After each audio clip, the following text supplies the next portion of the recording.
kasih Allah Roh Kudus, jumpa lagi bersama kami para Suster Junior SSPS Kalimantan dalam renungan Minggu 13 Maret 2022. Mari kita membuka hati untuk mendengarkan sabda Tuhan.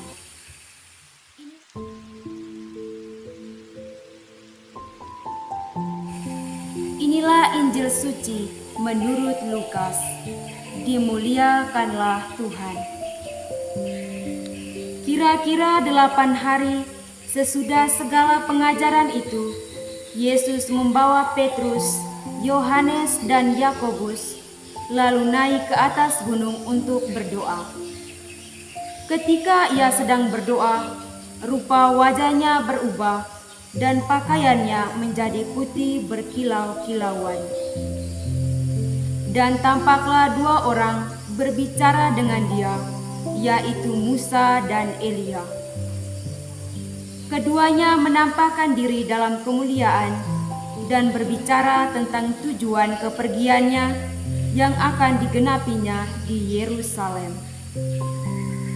Sementara itu, Petrus dan teman-temannya telah tertidur, dan ketika mereka terbangun, mereka melihat Yesus dalam kemuliaannya dan kedua orang yang berdiri di dekatnya itu. Dan ketika kedua orang itu hendak meninggalkan Yesus, Petrus berkata kepadanya, "Guru, betapa bahagianya kami berada di tempat ini.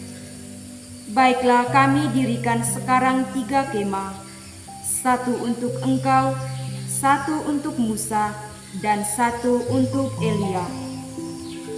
Tetapi Petrus tidak tahu apa yang dikatakannya itu. Sementara ia berkata demikian, datanglah awan menaungi mereka. Dan ketika mereka masuk ke dalam awan itu, takutlah mereka. Maka terdengarlah suara dari dalam awan itu yang berkata, "Inilah anakku yang kupilih, dengarkanlah dia."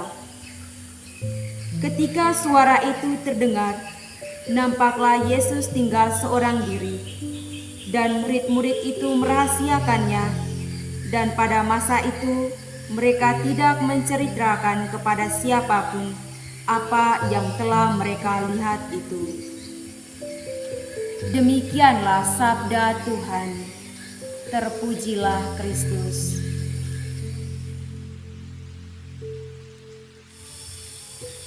Bapak, Ibu, Saudara-saudari yang terkasih dalam Kristus, pada hari Minggu Prapaskah kedua ini, kita bersama-sama merenungkan tema melalui bacaan Injil yang kita dengarkan bersama-sama, yakni meninggalkan kemapanan.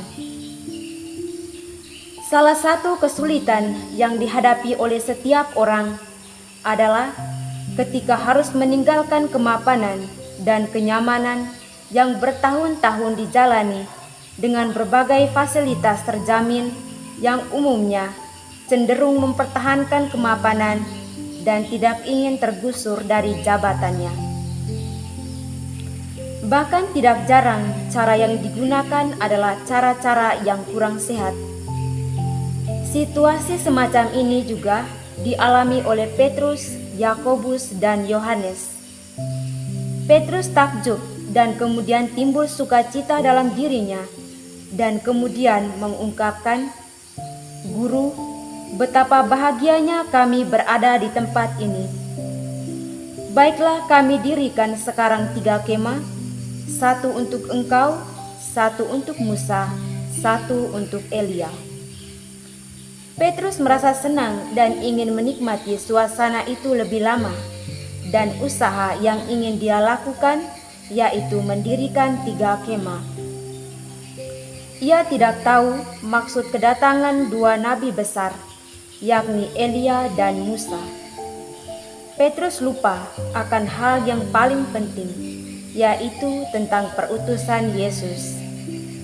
Jalan yang harus dilalui Yesus bukanlah jalan kesenangan, melainkan jalan penderitaan dan akan diakhiri dengan kematian di kayu salib.